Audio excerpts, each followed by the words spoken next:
Good morning બાળકો. સ્વાધ્યાય 3.5 પ્રશ્ન નંબર 2. 60 માટે 2 જુદા જુદા અવયવ વૃક્ષો આપ્યા છે. ખૂટતી સંખ્યા લખો. આપણને અવયવ પાડતા તો આવડે જ છે, બરાબર છે. એનો જ ઉપયોગ કરીને આપણે આ અવયવ વૃક્ષ જે આપણે એમાં જે બોક્સ આપેલા છે ત્યાં શું આવે સંખ્યા એ લખવાની છે. કાલે આપણે જોયું હતું અવિભાજ્ય અવયવ, બરાબર છે. તો એના માટે વિભાજ્યતાની ચાવીની જરૂર પડે, તો તમે બધાએ વાંચેલી હશે આજના માટે, બરાબર. ચલો, તો આ 60 છે તેમાં જોઈ શકાય છે. પહેલું છે 60, એના બે અવયવ તમને આપ્યા છે 6 × 10 60 થાય છે, બરાબર. ચલો, ત્યાર પછી અહીંયા 6 અને 2 આપેલા છે. અહીંયા હું શું મૂકું કે આ બે સંખ્યાનો ગુણાકાર 6 મળે, અથવા તો 6/2 કરો તો પણ તમને મળી જાય. તો હું અહીંયા 3 મૂકું તો 2 × 3 6 મળે છે, બરાબર છે. ચલો, એ જ રીતે 10 છે. 10 ના અવયવ શું પડશે? 5 દુ 10 પડે, તો 5 તો આપેલા છે, 2 મૂકી દો, છે ઈઝી. ચલો, બીજું 60. 60 નો એક અવયવ તમને 30 આપેલો છે, તો બીજો અવયવ કયો આવશે તમારે? 30 દુ 60 આવશે, બરાબર. ચલો, 30 ના અવયવ શું થશે? 10 તમને એક અવયવ આપેલો છે, તો બીજો અવયવ કયો આવશે? 10 તારી 30, બરાબર. ચલો, 10 ના અવયવ, તો 10 ના અવયવ તો 10 એકા 10 પણ થાય. 10 ને 1 લખો તો પણ ચાલે. બીજા અવયવ કયા આવશે? 5 × 2 તો પણ ચાલે. અહીંયા 5 લખો, અહીંયા 2 લખો. તમને ઈચ્છા થાય અહીંયા 2 લખું છે, અહીંયા 5 લખું છે તો પણ ચાલે, બરાબર છે. તો આ તમારું અવયવ વૃક્ષ તૈયાર થયું. પડી સમજ?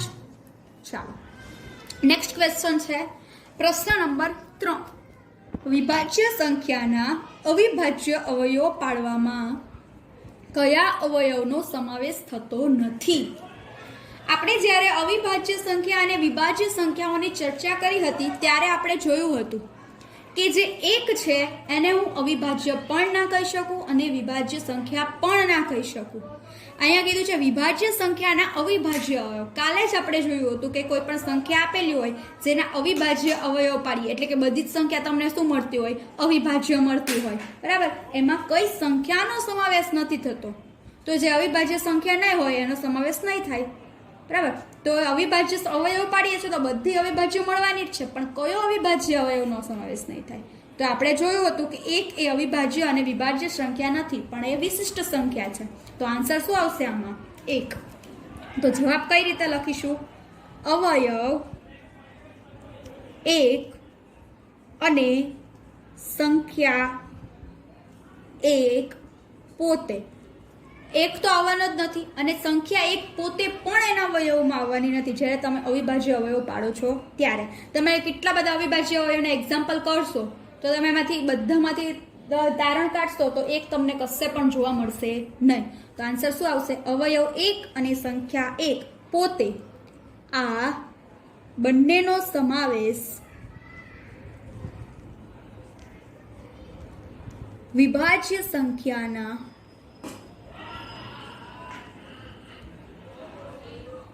અવિભાજ્ય અવયવોમાં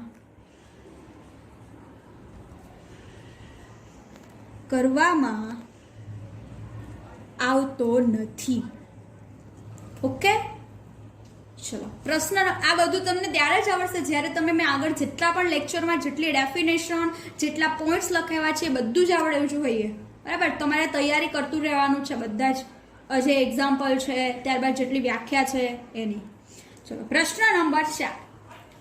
4 અંકની સૌથી મોટી સંખ્યા લખો અને તેને અવિભાજ્ય અવયવની રીતે રજૂ કરો. તો આપણે ચેપ્ટર નંબર 1 જે જોયું હતું સંખ્યા પરિચય, એમાં આપણને ખબર છે સૌથી નાની સંખ્યા કઈ, સૌથી મોટી સંખ્યા કઈ, 3 અંકની, 2 અંકની, 4 અંકની, બધું જ આપણને ખબર છે. તો એ થોડુંક જોઈએ આપણે. તો અહીંયા શું પૂછ્યું છે? 4 અંકની સૌથી મોટી સંખ્યા. તો પહેલા લખવી પડશે 4 અંકની સૌથી મોટી સંખ્યા. તો 4 અંકની સૌથી મોટી સંખ્યા કઈ આવશે? તમને ખબર છે 9999. આ 4 અંકની સૌથી મોટી સંખ્યા થશે. ત્યાર પછી શું કીધું છે? અને તેને અવિભાજ્ય અવયવની રીતે રજૂ કરવું. એટલે કે આ જે 9999 જે છે એને શું પાડવાના છે? અવિભાજ્ય અવયવ પાડવાના છે.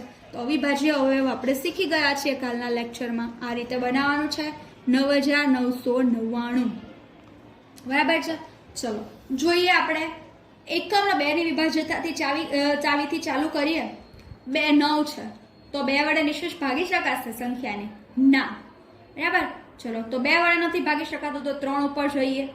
તો આ સંખ્યાને 3 વડે નિશેષ ભાગી શકાશે તો એના માટે તમારે શું કરવાનું રહેશે? પાછળ તમારી રફ બુકમાં 9999 ભાગ્યા 3 કરવાનું છે. જો તમારો આન્સર 0 મળે તો 3 વડે નિશેષ ભાગી શકાય. જો 3 વડે ના ભાગી શકાય, શેષ 0 ના મળતી હોય તો આગળની ચાવી 4 નો યુઝ કરવાનો.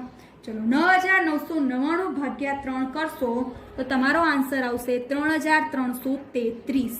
3 વડે નિશેષ ભાગી શકાય છે. ચલો આગળ 3333. એકમનો અંક 3 છે તો 2 વડે નિશેષ ભાગી શકાશે? ના. તો 3 વડે. ચલો 3333 ભાગ્યા 3 કરશો તો તમારો આવશે 1111. ભાગાકાર કરવાનો છે તમારે રફ બુકમાં. ચલો 1111. હવે આપણે જોઈએ 2 વડે ભાગી શકાશે? એકમનો અંક તો 1 છે તો ભાગી શકાશે નહીં. ત્યાર પછી 3 ઉપર જઈએ તો 3 જે છે એને પણ એના અંકોનો સરવાળો શું મળશે? 4. જેને પણ 3 વડે નિશેષ ભાગી શકાતું નથી. 4 ઉપર જઈએ. એવી જ રીતે તમે જેટલી પણ મેં ચાવી લખાવી છે બરાબર છે એમાં કોઈ પણ ચાવીનો તમે ઉપયોગ કરશો તો અહીંયા કામ લાગશે નહીં. બરાબર છે. તો થોડું ડિફિકલ્ટ છે. જ્યારે તમે 101 ગુણ્યા 11 તમે જે ચાવી છે એનો ઉપયોગ કરો છો એમાં તમારે જોઈ શકાય છે જ્યારે તમે 11ની ચાવીએ પહોંચશો ને ત્યારે તમારે આ ભાગી શકાશે. મારી મિસ્ટેક થઈ છે. જ્યારે 11 આપણે જે છે ચાવીમાં 11ની ચાવીએ પહોંચશો ત્યારે 1111 ને આપણે ભાગી શકીશું 11 વડે. બરાબર. ચાલો તો 1111 ભાગ્યા 11 કરશો એટલે 101 આન્સર આવશે. હવે મેં તમને આગળ કીધું હતું જ્યારે આપણે અવિભાજ્ય અવયવ પાડતા હતા ત્યારે કે તમારે જ્યારે આમાં શું કહેવાય આપણને અવિભાજ્ય સંખ્યા મળી જાય છે ત્યારે એમને આપણે પોતે વડે જ ભાગી નાખવાની. છેલ્લા સ્ટેપ એ જ રહેશે. તો આપણને ખબર છે 101 તો શું છે? અવિભાજ્ય સંખ્યા છે. તો 101 ભાગ્યા 101 તો આ બની ગયું. બરાબર. તો અહીંયા શું લખીશું? આન્સર 9999 ના અવિભાજ્ય અવયવ શું આવશે? 3 ગુણ્યા 3 ગુણ્યા 11 ગુણ્યા 101.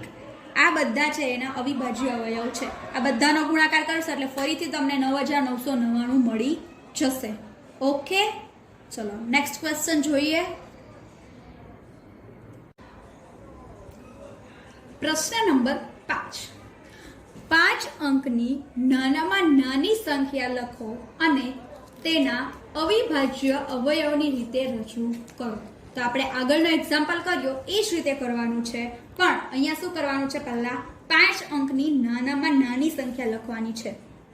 તો લખીએ 5 અંકની નાનામાં નાની સંખ્યા.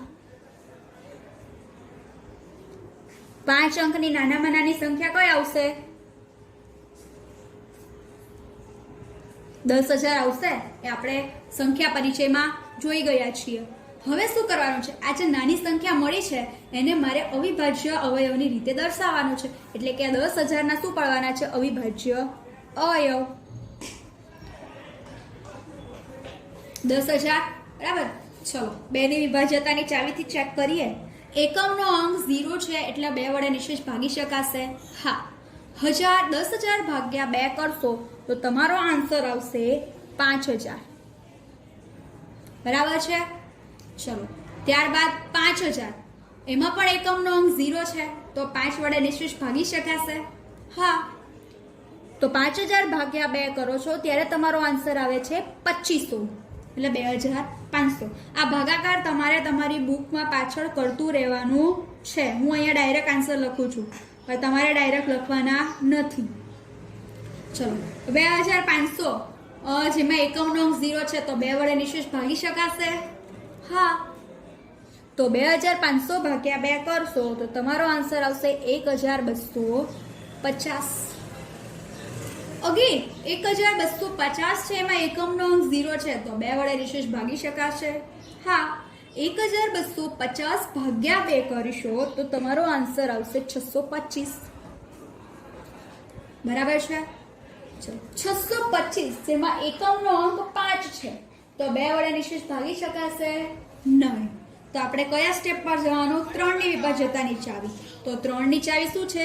જે સંખ્યાના અંકોના સરવાળાને 3 વડે નિશેષ ભાગી શકાય તો આપેલી સંખ્યાને પણ 3 વડે નિશેષ ભાગી શકાય. અહીંયા અંકોનો સરવાળો શું આવશે?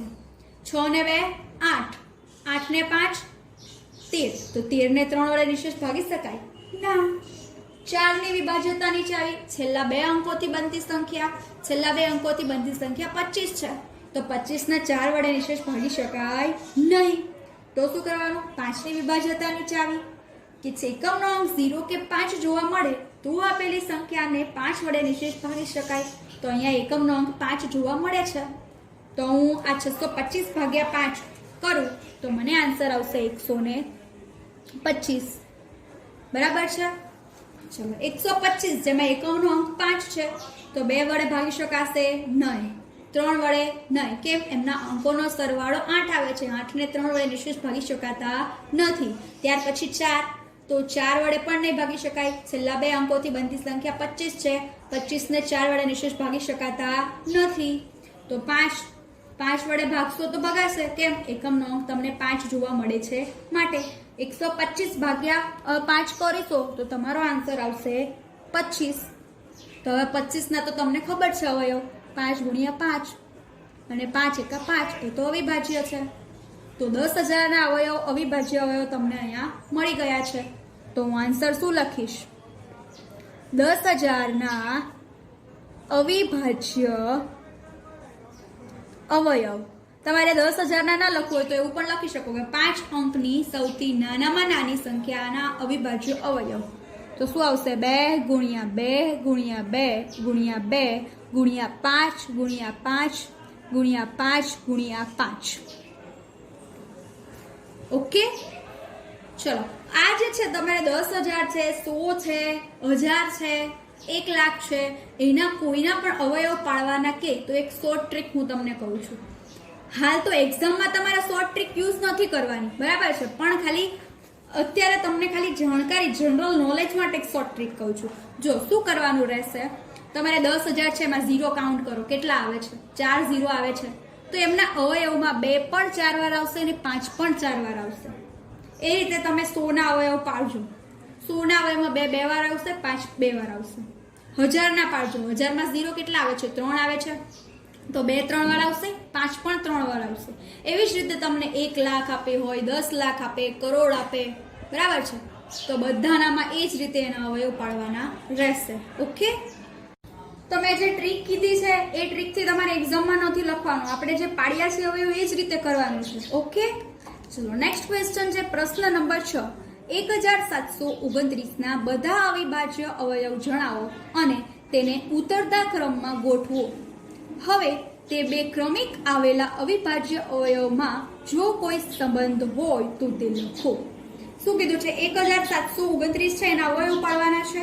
અવયવ બધા વચ્ચે એને ક્રમમાં ગોઠવવાના, ઉતરતા ક્રમમાં. ઉતરતા ક્રમ એટલે આપણને ખબર છે મોટી સંખ્યાથી નાની સંખ્યા. ત્યાર પછી એ ઉતરતા ક્રમમાં જે અવયવ લખેલા છે એમના વચ્ચે સંબંધ શું છે એ લખવાનો છે. ઓકે, ચલો 1729 ના અવયવ પાડીએ. તો એકમનો અંક મને 9 જોવા મળે છે તો 2 વડે નિશેષ ભાગી શકાશે નહીં. તો કોના પર જવાનું? 3 ઉપર.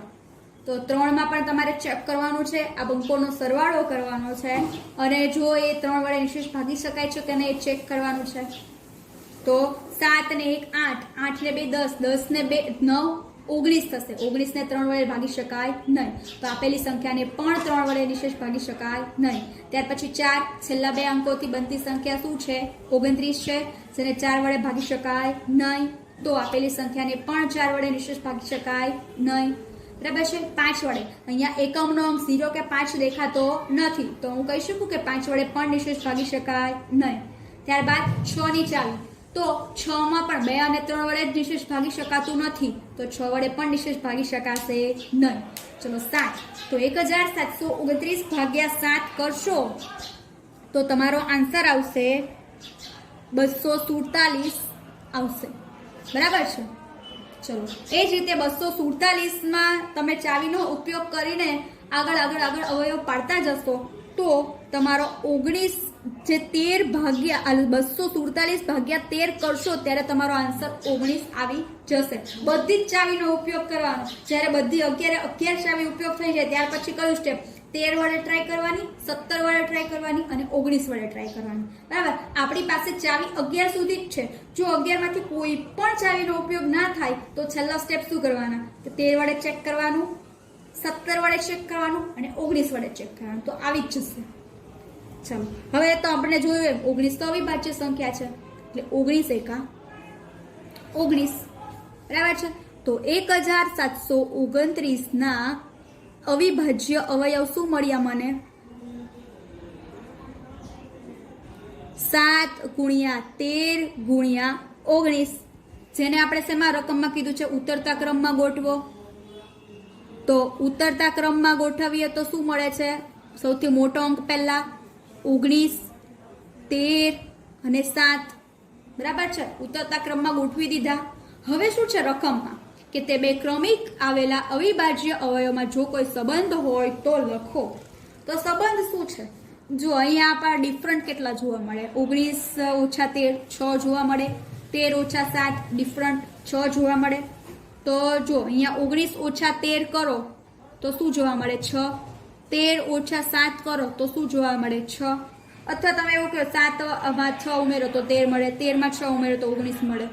બરાબર. તો આ રીતે આપણને શું જોવા મળ્યું? કે આપણને અવલોક કીધું છે કે અવિભાજ્ય અવયવમાં જો કોઈ સંબંધ હોય તો લખો. તો સંબંધ શું મળ્યો? કે બે ક્રમિક અવિભાજ્ય સંખ્યાનો તફાવત 6 મળે છે. તો આન્સરમાં શું લખવાનું? 2 ક્રમિક અવિભાજ્ય સંખ્યાનો તફાવત 6 મળે છે. ઓકે. તો અહીંયા સુધી સમજ પડી બધાને? તો આ બધાએ તમારે સારા અક્ષરે તમારી બુકમાં લખવાનું રહેશે અને કાલે આપણે અધૂરું સ્વાધ્યાય કન્ટિન્યુ કરીશું. Okay, good bye.